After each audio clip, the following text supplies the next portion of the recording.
Good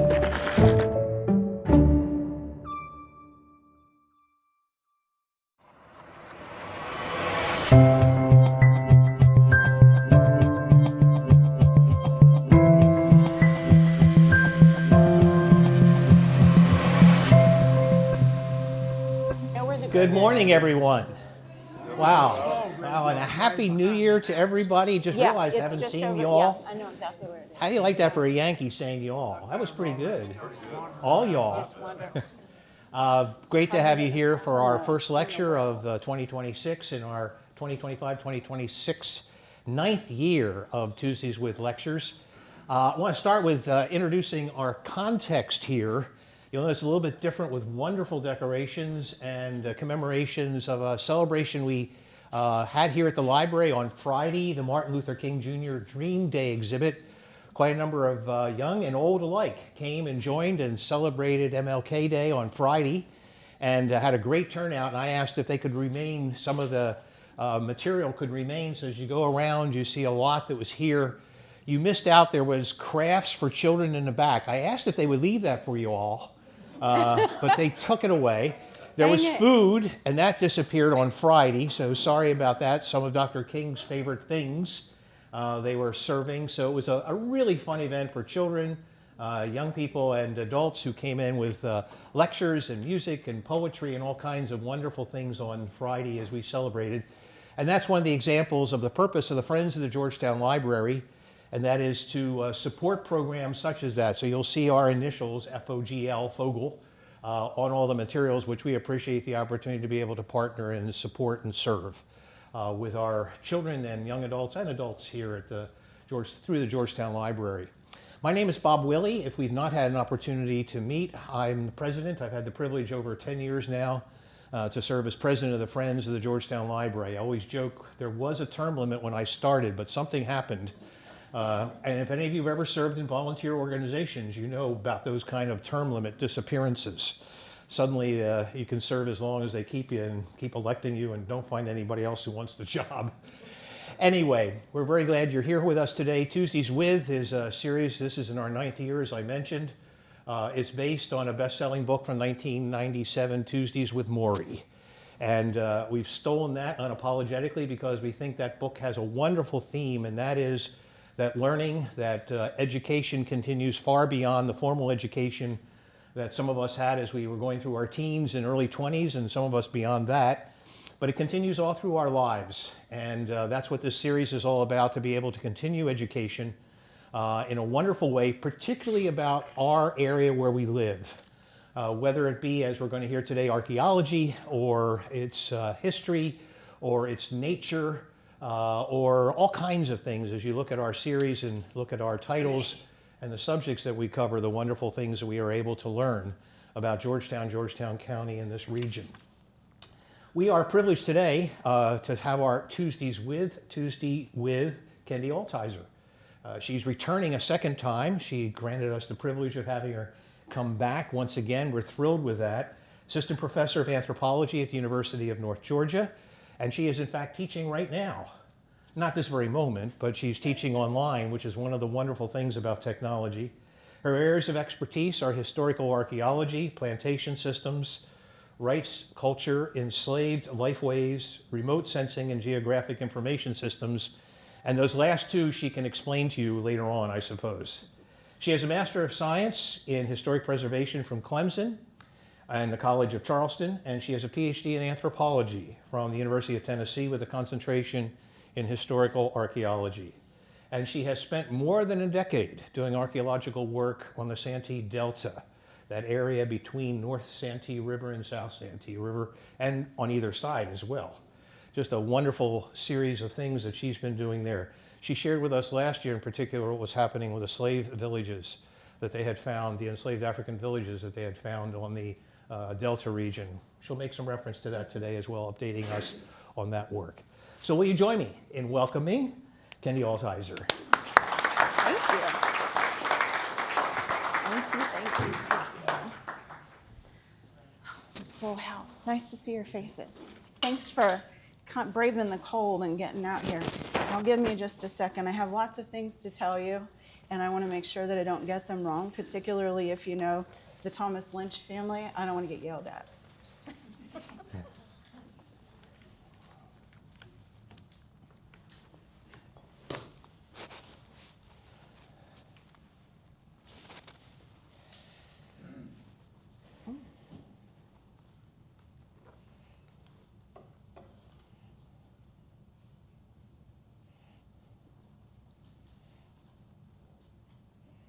Sweet. All right. Thanks. Okay. So don't let y'all get your heads out of the gutter, okay? We really did find 3 hose in the kitchen of Peachtree Plantation. That is they on the front before conservation. So what I thought I would do today, last time when I was here, we talked Santee Delta Project, and I will get to that too.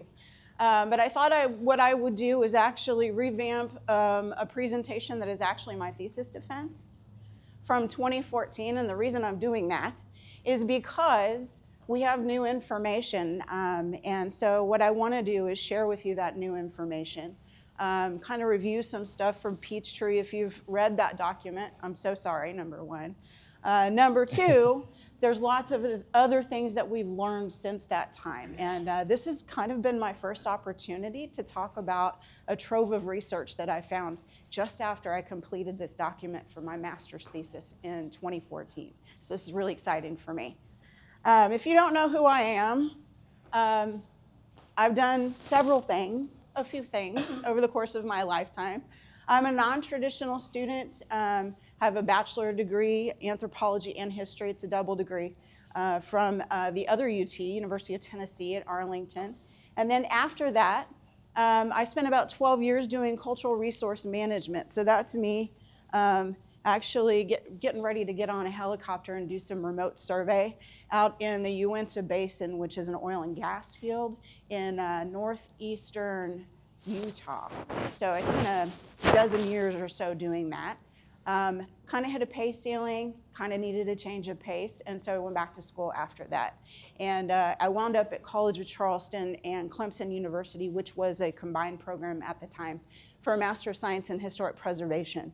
And that's actually what I'm doing right there with Francis Ford with the MSHP program. We are on scaffolding in Rhode Island at Salve Regina University, that's Ogilvie Court. And we actually peeled off some paint on their ceiling. It's a Gilded Age mansion, if you're not familiar, and found these sweet little cherubs. Turns out they had a really beautiful painting up there that goes all the way around the ceiling and had been painted over in the 1980s, probably because they couldn't afford to conserve it. And so we recovered just by happenstance. We wanted to know what was underneath that white paint. And so we were able to take a look, and lo and behold, there were little cherubs, and they marched all the way around the ceiling, which is really amazing. So that was really fun. That's me also working with Trish Hall at Drayton Hall, or Trish Smith with Drayton Hall. She's their preservationist there. We dropped the ceiling on the front portico. I got 18th century dirt all over me. It was amazing. Really good stuff. I've spent a lot of time at Peachtree. We're going to talk about that nugget here in a minute. That's my husband helping me core rice samples in the Santee Delta. I think that was in 2016 or 2017. I tore my rotator cuff that year. Oh well. My mom came out to help me when I was working at Peachtree. This was just after I finished my master's thesis, and I was going on for my PhD. So it was our first foray outside of the architecture of the Peachtree ruin itself and into the nether regions that is Peachtree proper. It's about 481 acres or so of land that this house sits on. So we'll talk about that here in a minute too. Of late, I've been doing this kind of business. This is part of a larger project. Is that better? Yeah. Okay, all right. I'll try to stay here and not wander. You want to hold it? Would you? Yeah, maybe so. Ooh, 2 hands. This will be fun. So what I've been doing lately is actually part of a larger project. It's called the Santee Delta Project. This is what you're looking at is about 55,000 acres of land in the Santee Delta.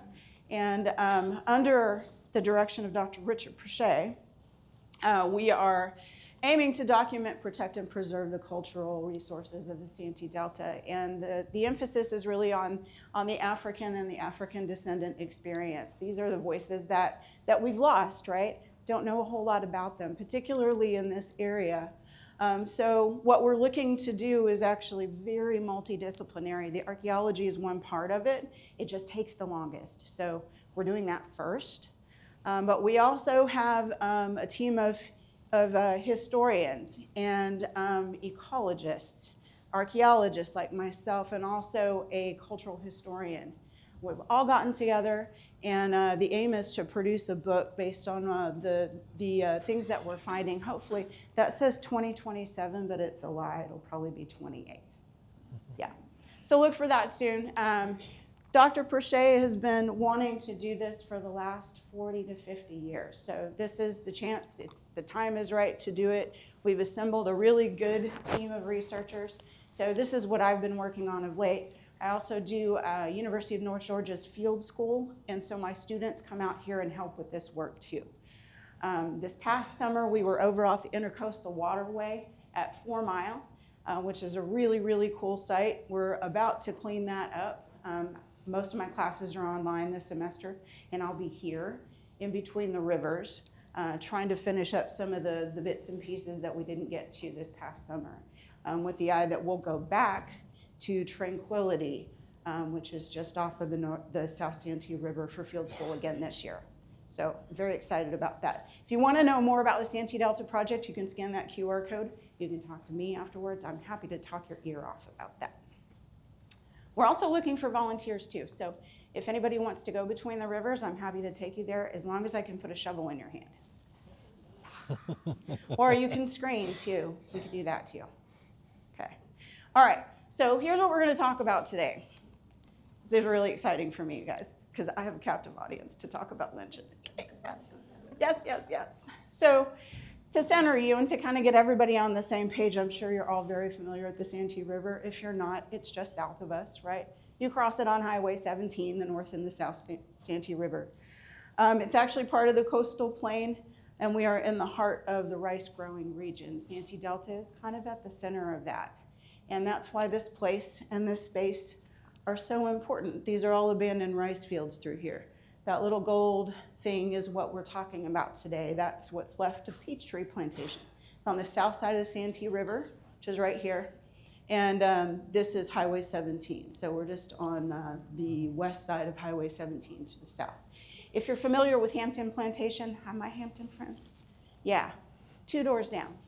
Yeah. All right. So to kind of give you an idea of what's happened to this place, what we see now are remnant rice fields, right? It's not always the case. This is a map of Lynch's Island right here in 1820.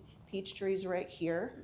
They had all these rice fields in between. Hopswee's over this way, so directly across the way, right?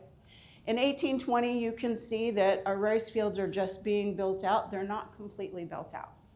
1820, antebellum period. We're doing things out here. People are trying to understand how to grow rice using the tidal flows, right? We get it figured out, takes a hot minute, and then by the Civil War, this place looks like this. So you can see how built out that is. Peachtree is just right here, just off of that map. Sorry about that. I wanted to give you a nice image of the entire delta itself. It's really important because this is where most of the wealth happens on the Santee River. Consider this like the commercial district for rice growing, particularly because of the tidal method. I use this map a lot. This is the 1873 U.S. Coast Survey. The U.S. Coast Survey does this huge survey all up and down the eastern seaboard just after the Civil War. So no, this is not the colonial era, and it's not giving you what's happening in the antebellum, but it's a pretty good snapshot of what we know. And more importantly, there are lots of things. This is a pretty detailed map. They don't all look like this. If you look at other ones up and down the eastern seaboard, they're not as detailed as this one is, so we're pretty lucky. We don't have a whole lot of information right now, particularly mapping-wise, that tells us where things are at. So this is pretty significant for us. I actually use this map quite a bit, and you'll see it again. So just fair warning, yeah. So I like this one too. This actually tells us quite a bit about what the Lynches are doing or have done. You'll see right here, this is called Lynch's Causeway. You can actually still see it if you know what you're looking for. If you're floating up or down the river here, you can still see the passageway through that. That was the causeway that the Lynch family, I think it was Lynch Sr., built before Highway 17 goes in, obviously, right? But one of the big key ferry crossings. So he does that probably 1750s, 1760s. So the fact that it's still there is kind of amazing. Mm-hmm. All right, here's an up close. Oops, my bad. Here. So here we are. This is Peachtree Plantation. Doesn't look like much, right?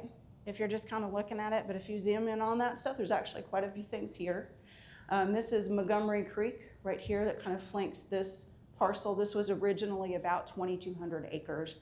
It went out into Lynch's Island, and then there's some highlands back here. So this is what's left of the original 2,200 acre tract. The house, the main house itself, sits right here. These are little rice ponds. There's a settlement here, and then a few things back over here. I have them marked for you on the map. So don't let this fool you thinking that, oh, there's not really that much there. There actually is. Trust me, I've spent many a Saturday night studying this map. So here we go. This is what we know of the landscape itself, and I'm kind of orienting you to let you know that the main house isn't the only thing that's here, right? Here it is, not the original approach from Rutledge Road. We'll talk about that in a minute. Here's a settlement here. We call that the Pea Field. It's always been called the Pea Field. I have some thoughts on that. There's a slave street right here, what we call the South Settlement, which is another settlement here, and then a work area that's probably supporting these rice fields across the way. This settlement probably it has an overseer's house to it, and then a row of houses. It's very remnant. Nothing is left on our landscape except for the ruin of the main house over here. Everything else is just archaeology at this point. So don't think that you're going to go to Peachtree and go romping around in the forest. You're not going to see very much, and you're trespassing private property. So before I go anywhere else, it's very important that you know, yes, the Lynches own this place, and it's a very important place. The house itself was over 10,000 square feet. It's a monster. I lied, that's Drayton Hall. Second largest house in the Low Country in terms of plantation dwellings, 9,400 square feet and 2.5 to 3 stories. It's a huge house, it's overbuilt, but the Lynches weren't the first people that were there. These are the first people of Peachtree. These are the first people that we know of that were living on that landscape. And here, they're here well before the Lynches come along. These are our first enslaved people. These are the folks that built this place. And it's important that you know that. This is not just a story about Lynches and Lynch history. It is, and they are important. But these people are important too. These are the folks that provide the labor that get us this very large house. And all of those rice fields that you see out here. Everything, all of this infrastructure is built with slaves. And it's important that if we have names, that we say them, right? That we talk about them too. I don't know much about the first people other than that there were 39 of them. We know a few, like Scipio, he was a Sawyer. Nat and Mary were married. Tony and Bess were married. There's a person called Peachtree. I don't know what that means. I wish I did. Is he named after Peachtree? Is Peachtree named after them? I don't know. There's still lots of questions. I feel lucky that we actually know who these people are. They are listed in inventory after Colonel Lynch died in 1738. So keep them in your mind. There are more people. At the height of this plantation, we know of at least 200 people on the landscape. I know some of their names. I don't know all of them. I say non-indigenous inhabitants. If you're familiar with the South Santee River, then you know about the Siwi. We think that King Jeremy's camp, which would have been the last of the Siwi outposts, no pun intended, We think that that main camp is somewhere between Hampton Plantation and Peachtree. So we likely have some ephemeral occupation. I see it archaeologically, but it's just a little bit. It always pops up kind of at the very, very bottom of the historical component of what we have. We'll get a few pieces of pottery. That's about it. Not even very much in terms of stone tools or anything like that. And I don't have any features yet, but they always pop out. So we do have an indigenous component. We are documenting it. We don't throw stuff out. It needs further study. Yes, sir. Are these enslaved people? Yes, sir. Yeah. I don't have names for Siwi. I wish I did. Wouldn't that be so cool? Mm. So a little bit about the plantation's chain of title, our history. We know that we have a land grant to Colonel Thomas Lynch in 1733. Colonel Lynch is the son of John Ack Lynch, who is the first of the Lynches to come over from England in about 1680 or so. He had 3 sons, Thomas Lynch, Colonel. I often call him Granddaddy Lynch because there are 3 Thomas Lynches and they're hard to keep track of. So they have wealth. The Lynch family has wealth coming from England. So it's not, they're making more of it. And that's what Colonel Lynch is trying to do here. So he's expanding his horizons, coming from the Edisto and popping into the Santee to see what's here and to see how best we're gonna make a living and kind of expand on the interests that he already has. So he dies in 1738. And at the time of his death, these are the plantations that we know of that he has holdings for in the Santee Delta. So clearly he has an idea that something is going on here that we can make a living from. So he's experimenting with tidal rice.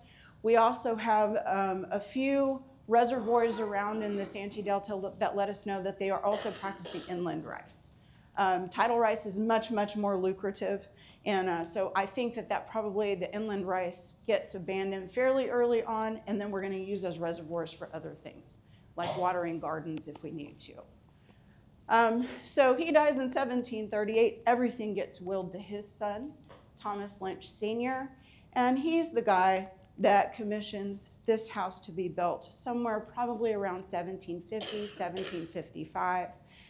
Before Peachtree is built, that's the ruin of it right there. As I saw it for the first time in 2013, it's exactly what it looked like. It doesn't look like that now. So when the Lynches come to the Santee River, they don't live in this house first. They first lived at Hopsawee, which, that guy right there. And then we kind of get the lay of the land and decide to build the family country seat.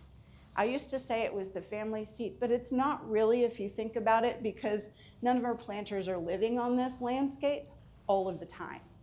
They're only gonna be here when the weather is decent. They probably are spending most of their time between Charleston and Georgetown. We know the Lynches did that. As they got heavier into politics through the 1760s and 70s, they probably have a townhouse in Philadelphia and then maybe a vacation home in Rhode Island.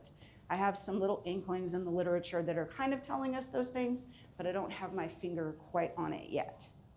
So things I'm still working on. This is a work in progress. I've been working on Lynches off and on for about a dozen years or so, and I always pop back into them because they're so interesting. We lose them in the literature. So important that you know, if you don't know already, Lynch Sr. is not our signer. Junior is the signer of Declaration of Independence. And there's a whole story behind that. This is where it gets really kind of interesting. When you have this big planter family, has this gargantuan house built, and they have other interests as well, too, right? So house here in Georgetown. At the time that we really start getting moving and starting to think about independence and going our own way as America proper, the Lynches have their fingers in everything, and it's really Thomas Lynch Sr. He's really the maker, the mark of what he's trying to accomplish, and it's really to keep the family interest, and that's what a lot of our planters do here. That's pretty common, right? So what he does is get himself involved in everything, and that's why I have my notes here, because I want to show you all the things, or I want to tell you all the things. And if you're a Lynch expert, I don't want you to yell at me if I get it wrong. All right. So, I had a plan here and I almost blew it, you guys. Okay, so senior, very active in politics, I'll tell you about him in a minute. And junior is coming along later. So, some things that I found along the way. I'm going to take a detour here and introduce you to Waring McCready.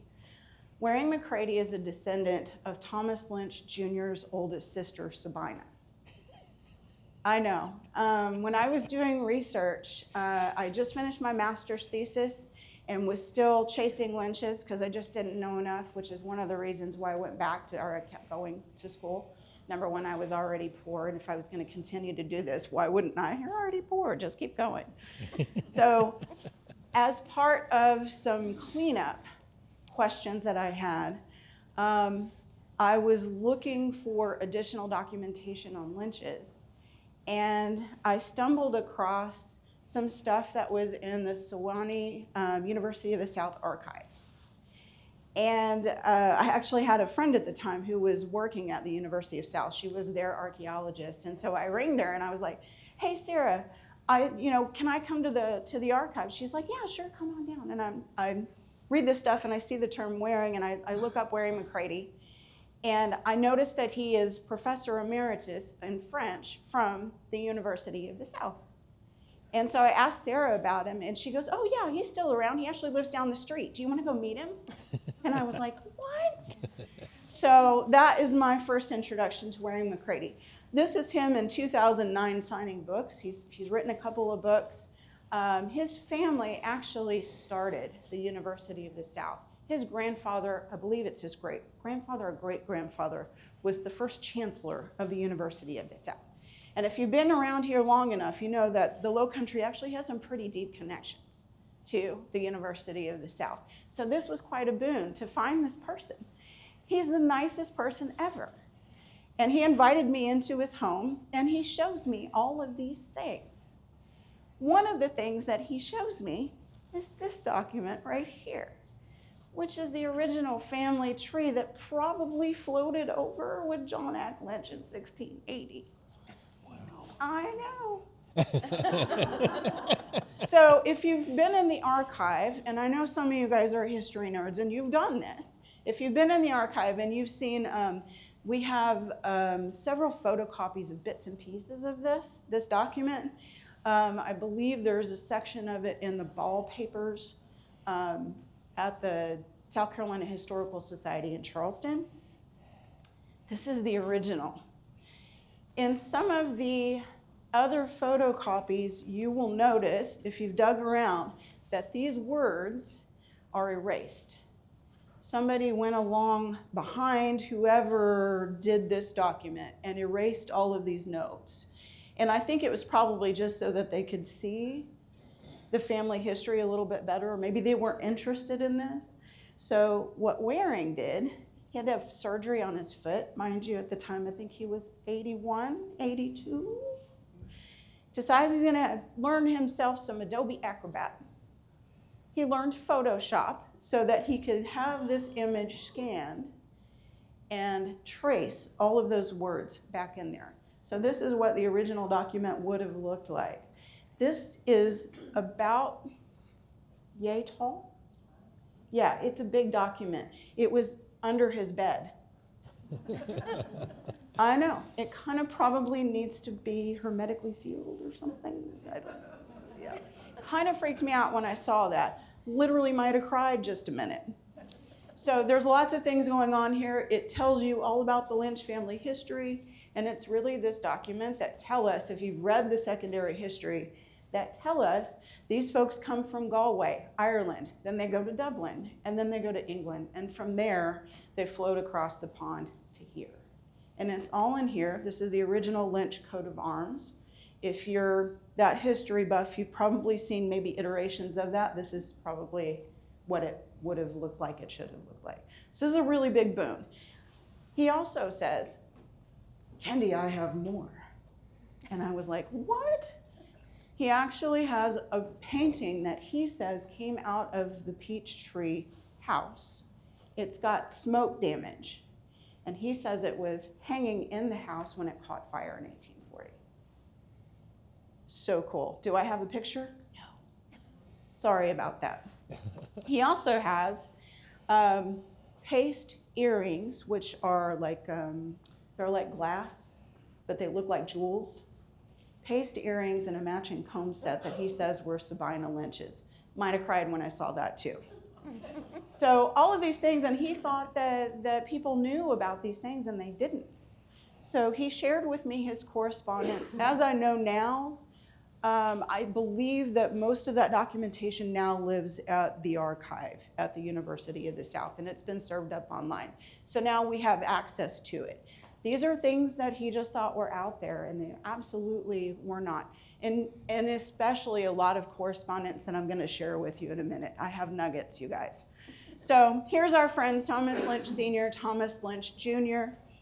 There is a picture of him hanging at a house museum along with his mom in North Carolina. Not really sure what he's doing there. But I like this image. That gives you a kind of a taste of what he would have looked like in his prime. So what happens is the Lynches are pretty well-known planters and politicians. I think if Senior had lived on and gotten us through the war, the Rev War, that probably would have been a lot more famous than he is. He just died. So we kind of lose him in the history. That's one of the reasons why I'm interested in them, because he was really active. He was a member of the Commons House of Assembly. He was in the Stamp Act Congress in 1769. First and Second Continental Congress, 1774 and 1775, along with Christopher Gadsden, Henry Middleton, John and Edward Rutledge. He is also an advisor to General George Washington, along with Benjamin Franklin and Benjamin Harrison. He was a big mover and shaker, you guys. Why don't we know more about him? So he's pretty well respected. He's well known. He gets mentioned in John Adams' journal. John Adams basically says, "We're all vastly pleased with Mr. Lynch." He's also a plain dresser. He's not into big pomp and circumstance, and you can tell from the garb that he has here, which is probably would have been his fancy duds, right? His son, probably a little bit less reserved than Senior would have been. So he also did some other things locally, Senior did. Junior was kind of in his prime, and I'll tell you the rest of the story in a minute. This is very interesting. Kind of reads like a travesty of the novel kind. So locally, he's a member, Senior is, of the Charleston Library Society. He's president of the Winona Indigo Society, which I'm sure you're all familiar with. He's also a justice of the peace for Craven County, commissioner to build the Exchange and Customs House and the Watch House in Charleston, and also Justice of the Peace for Charleston and Georgetown. That's exhausting. 5 working plantations in addition to this, so you can see how he would need his son to kind of help with things. His son is classically trained at Eton College in London, as a lot of our planter people are. He's actually a lawyer. He was trained as a lawyer, never really practices. He comes back home after his training to help his dad with the family holdings. And he actually inherits Peachtree in 17, it was as a wedding gift. So his dad basically gives it to him, 17, I wanna say 68, something like that. So he hadn't had it very long. The house itself hadn't been built very long by the time he hands it over to his son. And the reason why is that he's got lots of other things going on, Senior does, back and forth between Philadelphia, Charleston, Georgetown. So he doesn't have a lot of time to hang out at Peachtree. So he gives it to his son as a wedding gift. So what happens is, in the summer of 1776, in the midst of all this turmoil, we have this document, right? We're on our way. He is an architect of this document. He has a brain aneurysm in the summer of 1776. Takes him about 6 weeks to get to the point to actually probably speak again and be able to do anything. His son, who was in the militia in North Carolina, I believe at the time, actually went to his aid. And he has a little bit, Junior has a little bit of a hand in this document, but not too much. He's really just there to support his dad. He's the guy that signs the Declaration of Independence, but importantly, there is a space for Thomas Lynch Sr. to, I think that just might have died. Can you guys hear me okay? No, okay. Do we have another one? I will get another. You go ahead and, Okay. and I'll get batteries. Cool, thank you. I'll shout. So there is a space right here for Senior to sign. Junior would have signed in addition to, not in replacement of. And we kind of lose that sometimes in the documentation. And so it's important that you know that. So by the time Junior gets to Philadelphia in 1776, he's actually not doing well. Better? Can you guys hear me? Maybe? Go ahead. Do I need to? Okay. So by the time Junior gets to Philadelphia in 1776, he's not doing well himself. He has probably something akin to malaria, maybe yellow fever, something like that. He's very sickly. So we get Dad to the point where he's able to travel. They travel by land because the British have blockaded the eastern seaboard. And on their way home, Lynch Sr. dies. He dies in Annapolis, Maryland. Rumor has it he's at St. Anne's Catholic Church. I can't find him. He might be under the parking lot. We really don't know where he's at. Good times, y'all, good times. And I'm not the only one that's looked for him. I've had several researchers contact me over the years and say, Kendy, have you found Lynch Sr.? We've looked for him, we can't find him. I don't know. If you guys have ideas on where Lynch Sr. is, please let me know. I would really like to have that just for posterity. I'm eventually going to write a book about this, so it would be nice if we could put it in a book somewhere, right? Okay. So after Senior dies, he gets buried in Annapolis, and his son comes back to Peachtree. He's very frail, and his wife is taking care of him. About 2 years after that, his doctor says, you know what, you're not doing well here. Let's send you to the south of France for some fresh air. Because why wouldn't you, right? So he boards a ship with he and his wife. They board and set sail to Barbados. And from Barbados, they're going to go to France. That ship gets lost at sea. Lynch Jr. is the only male heir to all of the Lynch holdings. Microphone just went so on the at his death, there is a little section in his will. And it says, whichever sister, if there is issue, whichever sister has the oldest son that turns 18 first and is willing to change his name to Lynch shall inherit all of the holdings of the Lynch family.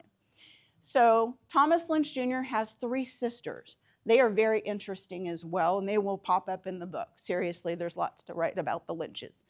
So what happens is Sabina has 1 son. She is the oldest sister of Thomas Lynch Jr. He has 2 others, Elizabeth and Esther. Esther is really interesting too. She actually owns some stuff over on the North Santee. She's one of our only female planters on the Santee River. I know. Eliza Lucas Pinckney, right? Miss Hetty. I know. And she's so interesting, so interesting. Anyways, she's for another time. So Sabina has 1 son. His name is Jonathan. She married John Bowman. They become the guardians of Peachtree. When their son, John Bowman, turns 18, he turns his name to Lynch. He acquires the Lynch name. And he acquires everything that the Lynches have, which is quite a bit at the time. So Sabina and John Bowman hold Peachtree in conservatorship until he comes of age at 18. So we have Thomas Lynch Sr., Thomas Lynch Jr., and now we have Jonathan Bowman Lynch, who is also called Dr. Lynch, and nobody knows why. Thank you. Thank you. Ooh, is that better? Nice. Now I don't have to shout. Okay. So, nephew, Jonathan Bowman Lynch, inherits Peachtree by about 1815 or so, and he's a really interesting dude too, just because he's so quirky. Dr. Lynch, we don't know what doctor of. It could just be he's just decided he wants to be one. There's some really interesting stories that surround him. The best one that I have is that he decided that he just was going to stay here pretty much all year long. And in the summers, to avoid hurricane activity, he built himself a houseboat, Raccoon Keys, which is Bulls Bay area. Yeah, built himself a houseboat with the idea that if a hurricane came, he would just float in. All the way in. I don't know. Quirky guy. So he marries a lady from Clarksville, Tennessee. She comes down, they have 5 kids together. And about 1835, they peace out. She wants to go back to Tennessee. And so they pack up pretty much everything, but they leave most of the stuff at Peachtree. By this time, this place is a legacy, right? It's associated with Lynch Sr., Lynch Jr., we have a signer of the Declaration that lived here. And it's the family protected. And you can see that in the literature and the correspondence that gets passed down over the years. We're all deciding what to do with Peachtree. Nobody really knows. They don't want to live there. They don't want to get rid of it either. So Dr. Lynch, he rents this to the Dorr family, who are big rice planters in the Delta. They have lots of land that they own and lease. Rumor has it that the Dorr family actually built their family house in the pea field long about 1835 or so, and that's when they rent. I actually found their house foundation, so we know it's there. It's pretty cool. Now, they say, we don't want to live in this house because we're afraid that something will happen to it under our tenancy, and it does anyway. Dang it. So the house burns in 1840. The rumor has it that it started in the kitchen, and that servants and caretakers probably had a hand in that. It was probably a spark that got out of control. And I have some good evidence to show you for that here in just a minute. So we have rice operation into the 20th century. When the family actually goes to sell, Waring McCready, Pat Guy, has all this correspondence. It takes the family 50 years and 3 lawsuits to sell this place. It's after the Civil War. Everybody's kind of land rich, right? But they don't have any cash. And think McCready, University of the South, they've all invested very heavily in the Confederacy. So now they don't have much of anything except for a bunch of old plantation land and a lot of very nostalgic memories of this place. So there's lots of documentation in the latter part of the 19th century of the McCready family going back and forth with the Dorr family on, are we going to sell it? How can we make a living? How can we pay the taxes? They have documentation of tenant farmers that are in informally enslaved settlement areas where the slaves were living. Those get turned into tenant housing. Probably those are some folks that never left the plantation and they're looking for ways to continue to feed themselves and make a little money. Never really is an interest so much for them. They do sell timber stores, so pitch, pine, they're chopping down trees, all of those things, just to try to pay the taxes on the place. Sabina's family, she had 9 children. They all get married, have families of their own, and that's the basis for the lawsuit. Number one, there's no full plat of this place. So if they did want to sell it, it's gonna have to be surveyed, and that costs money. Who's gonna pay for that? There's 9 of them. Lawsuit number 1. Lawsuit number 2, the McCreadys wanted to keep this house, and nobody else wanted to keep it, like they weren't carrying. McCready strain says, no, we are, so they split it. McCready's keep this house until 1942, the rest of it gets sold off. It goes to a timber company, it goes to a cattle rancher over the years, and then by the 1980s, it's acquired by White Oak Forestry. They still own it today. It has the first conservation easement on it from the Santee Delta. Yay. They set precedent, and it actually pushes the rest of our big plantation owners to do the same thing. So that's one of the reasons why the Delta looks like it does today. We don't have the big push of development coming in, thankfully. That won't be the case probably in 20 or 30 years. You've seen the way Charleston is marching this way, right? And Georgetown keeps getting bigger. We have lots of conservation easements to protect that land. It's a very, very very volatile little ecological situation too, right? Lots of endangered species. We're actively keeping up the rice fields for waterfowl management. Hunting's a big deal. DNR owns a lot of land out here that they actively keep up and prep for waterfowl. Peachtree is the same way. It's under a lease, hunt lease. The hunters are really nice. They've not shot at me. They let me go out there. Thank you. Mr. Provost set that standard. Thank you, sir. So this is the way that I saw it in 2013. That is actually the first picture I ever took of it. And that's what it looked like. It just kind of been hanging out there. And I wanted to show you some of the pictures from the archives. So this is some of Dr. McCrady's pictures that he thought were out there and totally were not. If I'd had these when I was writing my thesis, I probably would have made some different assessments than I did. So if you ever read the document, it says it's a 2-story house. It's actually not. It's 2.5 to 3. It's big. The reason why we know this is because you can see the ghost line of the roof up here. This is all brick. And then there's some corbelling. I have some better pictures here. There's some corbelling. So that last story probably was a cypress, some cypress siding, and it would have had cypress shake shingles on top of it. There's no evidence for slate, none of that. So it's probably something that it would just gone up in the fire. This is, I believe, either Kathleen or Sally McCrady visiting with one of the doors. It might be Stephen or David in about 1873 or so. This is probably one of his people that helps him with the plantation at this time. And they're trying to figure out what to do with it. Like, what kind of shape is it in? Can we rebuild it? She doesn't have anything. So we know probably not really a going interest. They're just trying to figure out how to keep it. Can't really do it. There's some interior shots. I have no idea where these are on the interior of that ruin. We don't have these anymore. It could be that this is interior communication to a small stairwell that would have maybe flanked a firebox for one of the chimneys. There are 4 chimneys in this building. If anybody has any ideas, if you've seen these pictures before, if you know something that I don't, I would love to talk to you because I really want to know where that was.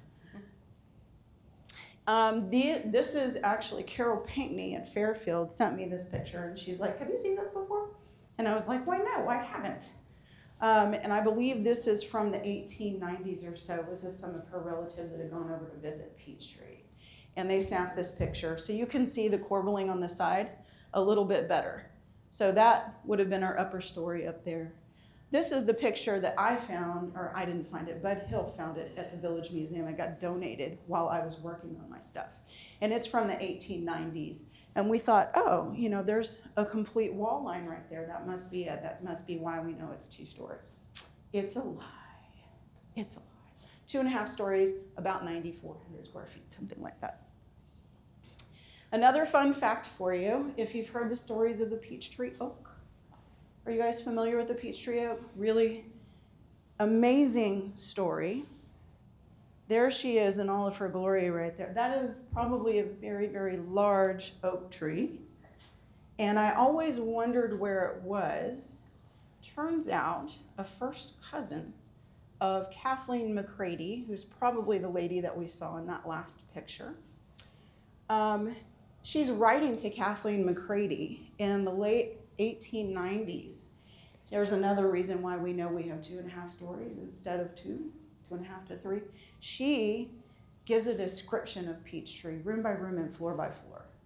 And she also talks about the Peachtree Oak, and I want to read you some of what she says verbatim. It is really interesting. So this is, we revisit the Peachtree Oak story several times. If you're familiar with a newspaper article called Do You Know Your Charleston? It was a famous article series that came out, I believe, in the 50s and 60s in the Charleston paper. And if you Google that, do you know your Charleston? There's all kinds of really interesting anecdotes. They come up with Peachtree a couple of times and also this Peachtree Oak. So this is probably Kathleen McCready and a friend under the oak tree, 1873, right? This is from Doc Johnson's scrapbook. He's a local character who's traveling in 1931 or so. He gets a little bit of money to go out and take pictures of all these places. So I have some of his photographs of Peachtree, and he goes to the oak, and you can see him standing under it, so you get an idea of how big that thing is, right? This is one of the limbs to it, and he has these little ink notes. So Kathleen's first cousin says the old oak is somewhere between 100 and 200 yards from the house on the east side, or to the right as you enter the house, the south entrance, and about 100 yards to the east of the line to said south front. In other words, about 100 to 200 yards southeast off said front. Thank you. So she says, I happened to be in Santee perhaps in December 1883 when there was an Episcopal convocation of some kind there. 2 bishops and several ministers were stopping at Mrs. Stephen Doors. I was slated for Mrs. James Doors, a most estimable lady I found her to be.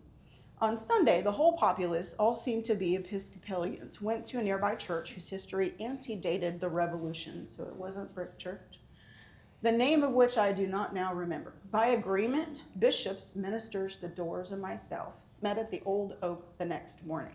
The bishops, after admiring the old tree with its immense tentacles stretched out on all sides, concluded to measure the body of the tree. This was done 5 feet from the ground. Its circumference, 30 feet, 2 or 4 inches.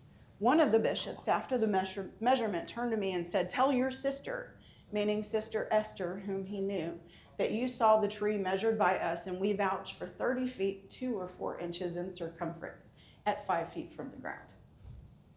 Huge. So one of my burning questions was, where is this darn oak tree?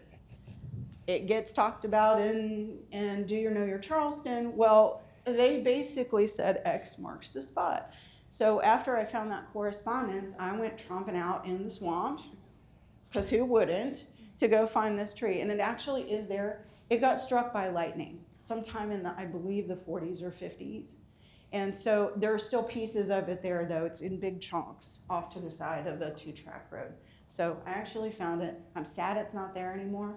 But seriously, y'all, that was a big old tree.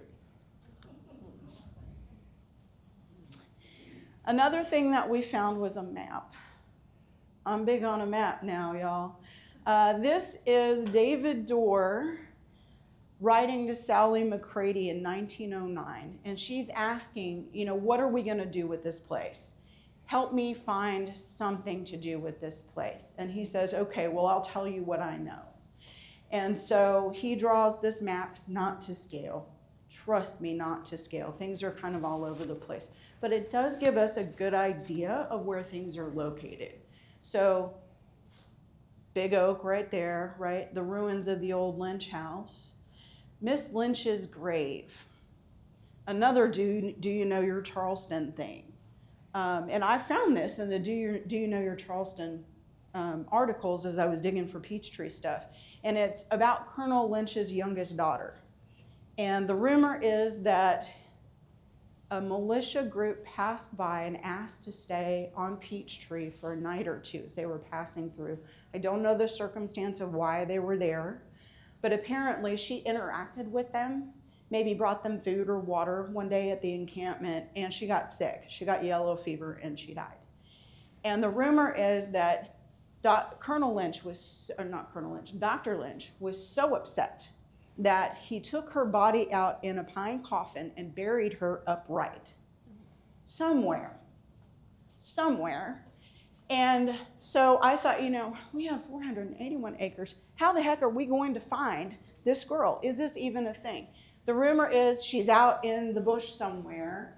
The rumor is that she's buried upright on the interior of Peachtree, which is a really good story if you want people to stay out of the interior of your ruin that could fall down on them, right? Seems like a good plan. So here we have X marks the spot of Miss Lynch's grave. And you can see there's an old settlement here. The parsonage, which is now a ruin, is right here. So I went looking. If she was ever there, y'all, she's not there now. It's been timbered. I don't even know, like, is it a true story? Who knows? The Doors thought it was enough to know where her grave marker is. So if you know, I would like to know. Come see me. Really important things here. So he also was talking about a bunch of other things in here too, which I thought was really interesting and kind of gives us a glimpse of what they knew, but we now don't, right, at the turn of the century. So, fun fact. In the time that we have left, I told you I was going to keep talking, right? I'm going to show you a little bit of archaeology. So the house burns in 1840. They don't ever rebuild. The Lynches lose their fortune, basically. And this house sits empty. And I was very fortunate to be given permission to do archaeology as part of my master's thesis. So what I did, I had this very ambitious plan that I was going to dig these 3 by 10 foot trenches on all 4 sides. For the purpose, there are 4 chimneys here.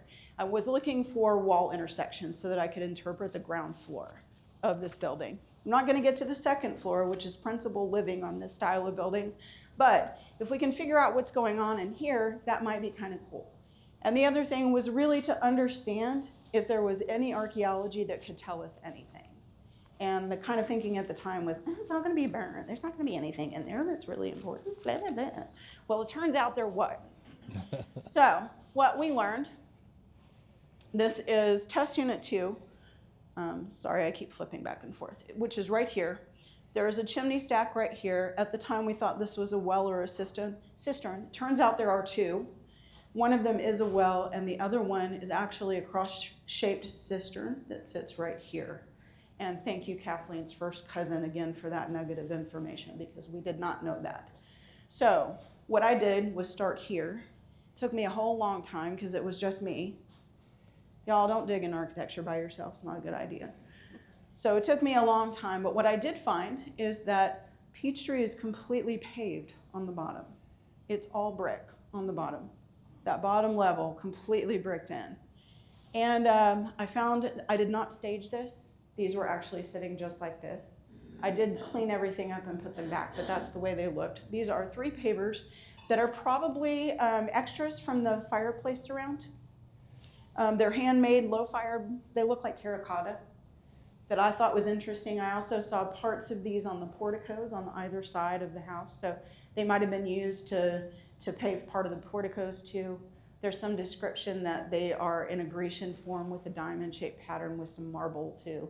The marble's gone because that's the good stuff, right?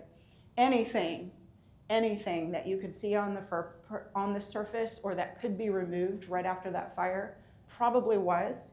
And I'm sure that there are bits and pieces of Peachtree all up and down the North and South Santee River. And if anybody knows anything about that, I want to know that too. Share what you have, please. The other thing that we see right here, that is a plumbing collar. A plumbing collar, why you ask? Peachtree has an internal drainage system. There are little scuppers that would have gone from the roof, which would have been an M shape, like an early English style roof. Drayton Hall had something similar before they rebuilt it. They tend to be leaky, but you can capture water that way. So they were capturing water from the interior, draining it to the inside to that cross-shaped cistern for drinking water. We don't like to drink the water on the Santee because the well water is sulfury and you end up smelling like rotten eggs. Pretty gross, right? So they were smart enough to know that. They were using the well water probably for washing, cooking, watering the vegetables with, right? But they were not drinking that and they were not bathing in it. So there were 2 water forms there. The other thing I found real quick is the kitchen. This is the crux of our problem. It's actually a warming stove and it was put in after the fact. I like to say, this is a very technical term, they janked this little thing, added an extra stew stove. And what happened was the draw is insufficient right here. So this is the original chimney stack added to the side of it.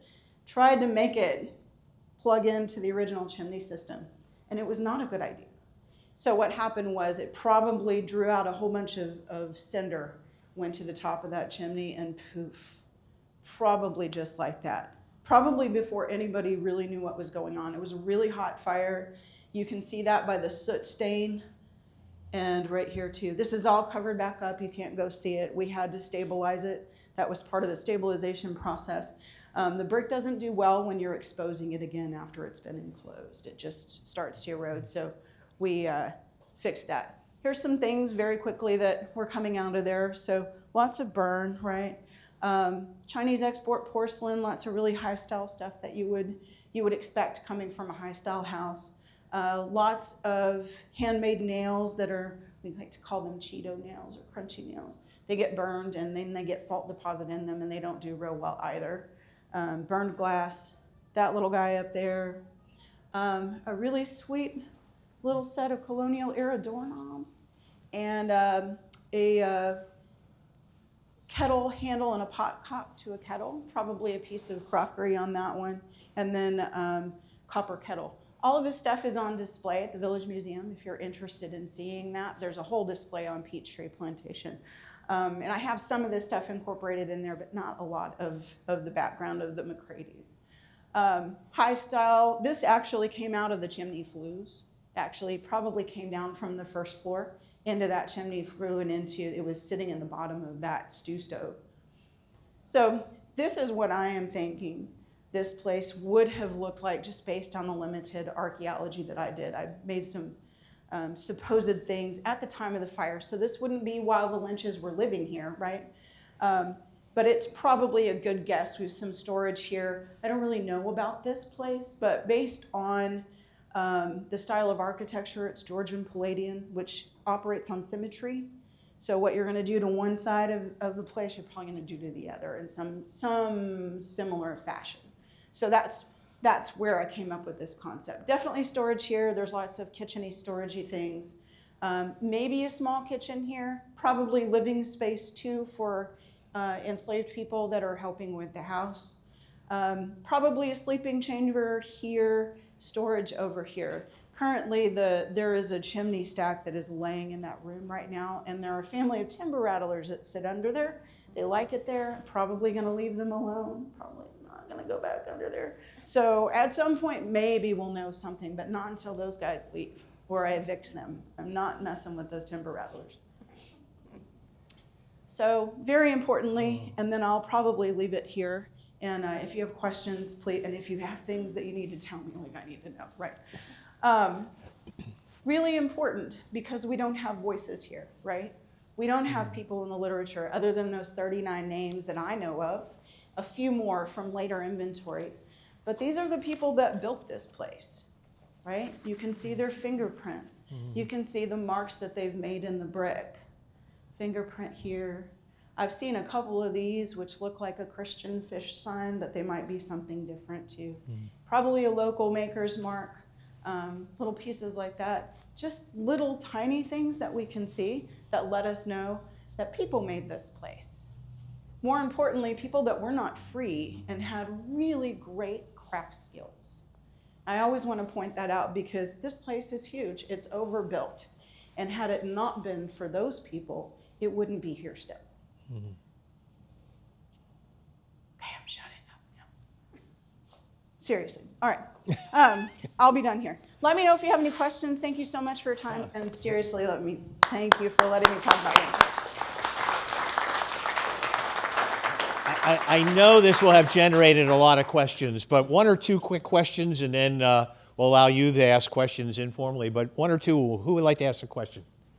Yes, ma'am. Why is Thomas Lynch, and his son is Senior? So Colonel Thomas Lynch, who is John Ack Lynch's son, circa 1720s. He dies in 38. His son is Thomas Lynch Sr., and his son is Thomas Lynch Jr. Yeah.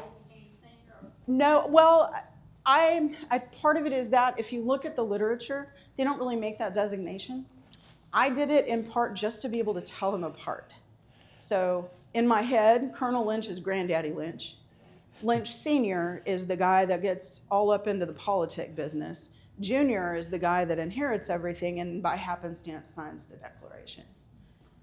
It's that family name, and if you trace Lynch's, all of them there are like probably 7 or 8 names that are core names, and they get passed down.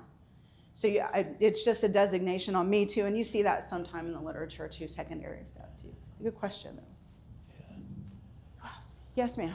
Have you spent some time down at Hopsville with Ray Jean Bailey? A little bit, yeah. Because she has some wonderful stories about the ring. Mhm. It's just a mystery of it, and I just didn't want you to miss out on it. Yeah, we've talked. She's shared some information with me and let me tromp around on their property a bit. Yeah, there's some interesting things over there for sure, and a lot of structure that is very curious that doesn't survive elsewhere. And you said this is private property now. Yes, Peachtree is private property. No, you cannot kayak in. Billy Baldwin, looking at you. No, it's private property, it's gated. It's a hunt club. The hunters have permission and a lease to do that, and they allow me graciously to go back there and do what I need to do. And how can we volunteer to shovel? We're not shovel testing over there anymore, but if you would like to volunteer with us, let me know. There will be probably a form up on the website here pretty soon. We'll be back in the Delta. I'll be back doing some cleanup work, like I said, between the rivers, and then we'll be back for field school in May. And we're looking, people are interested. I would love to take you out. We actually have a boat now, so we can get you out between the rivers to take a look-see. Yeah. Growing up right outside Atlanta, I'm familiar with the name Peachtree. Yeah. Lots of them in Atlanta. How did this get the name Peachtree? Did I miss that? Did you? No, you didn't. So we don't really know. I have thoughts, and I think Jody has thoughts too. There's a bunch of peaches were a big indigenous thing around. We find them a lot between the rivers, the peach pits. It could be from the peach trees that were there. It might also harken to the color of the stucco on the walls. They're kind of a peachy color. I don't know. I mean, I don't know where they come up with it. Yeah. Thank you. Yeah. And Kendy will be here then afterwards for asking any other questions. Thanks. Thank you. Thank you very, very much. Yeah, you're very welcome. Excellent presentation. Just to mention that, as I've said previously, that this is a part of a series. We are always the third Tuesday of the month at 10 o'clock, and that'll continue in February, March, April, and May. Next month, we're going to be having with us Robin Salmon from Brook Green. Many of you know her there. She is Vice President of Art and Historical Collections and Curator of Sculpture. And she's been with us as well several years. This year she's coming back, and in the context of February, Black History Month, she's going to be speaking on Sandy Island, Brook Green, and the Huntingtons.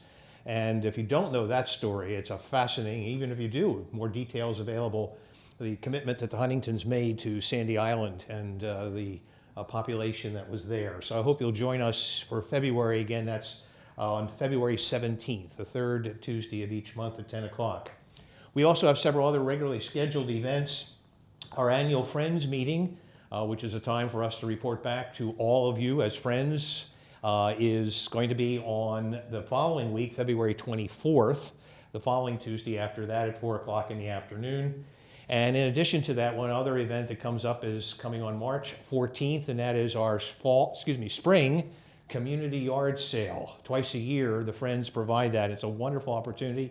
You don't have to have people tramping on your lawn, or you have to do the advertising. We'll do it all for you, and you come to the parking lot behind here, the courthouse parking lot. We have our community yard sale. I want to mention a few other special things that are happening.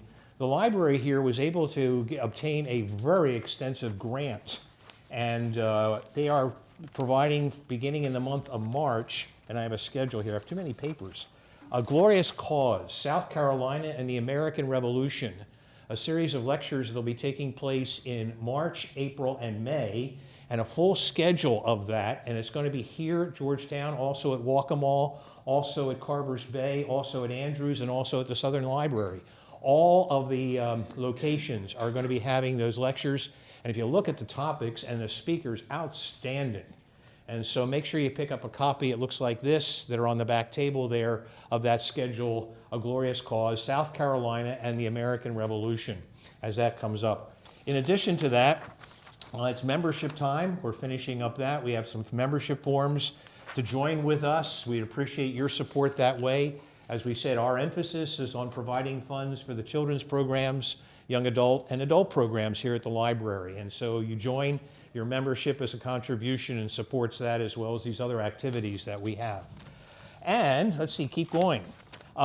We have a new part of our program, or a renewed part of our program.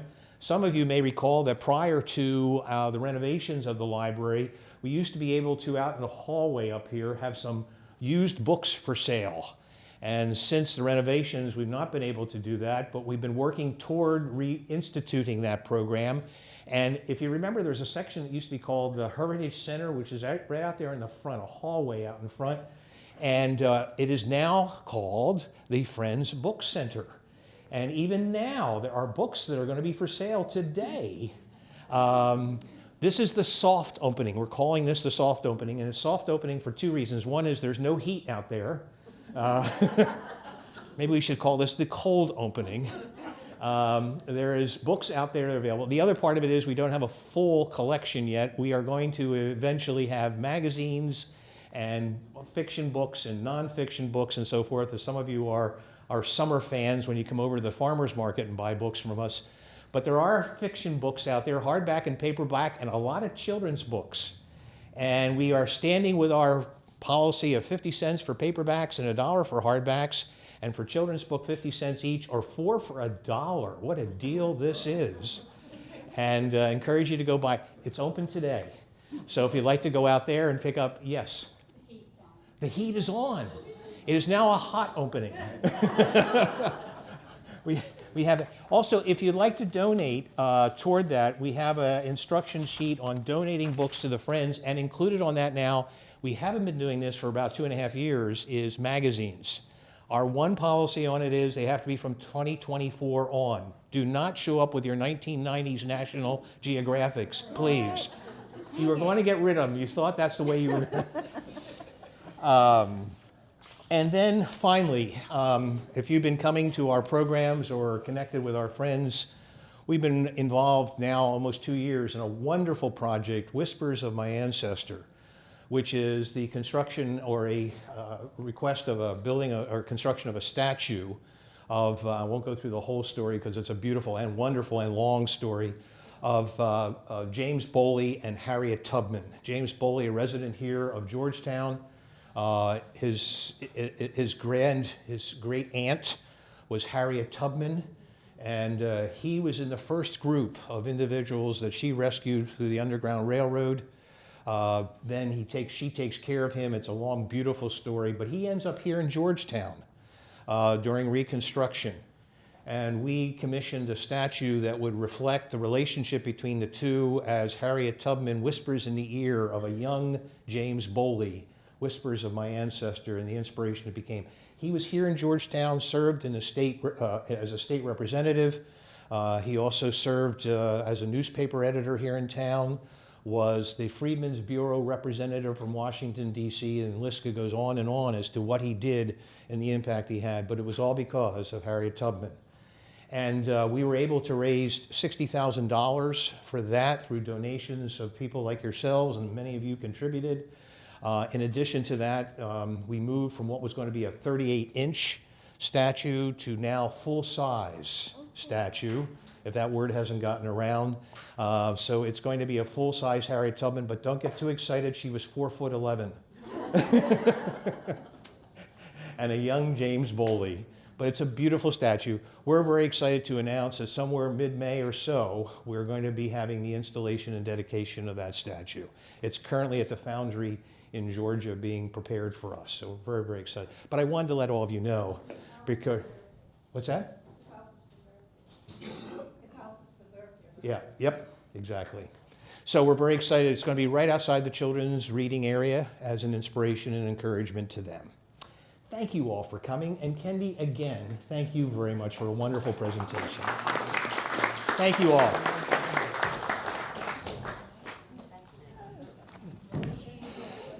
See the lions?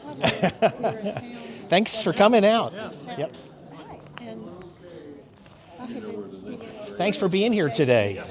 What a Some of them are the old ones. Thank you. Thank you. Appreciate that. Thanks. Make a board Yeah, that would be fine. Thank you. I'll send you an email. No, these ones. Thank you very, very much, Sherry. These ones were never meant to be exposed. So they're really low fired brick. Not all brick is like that. This house was stuccoed and scored to look like a Charleston. Oh, okay.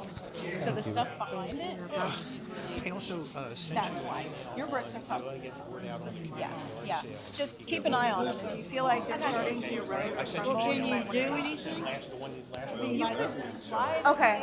But usually handmade brick doesn't like that. Yeah. It might just be one of those things, they don't last forever. Well, I know the ones in my fireplace. Brown.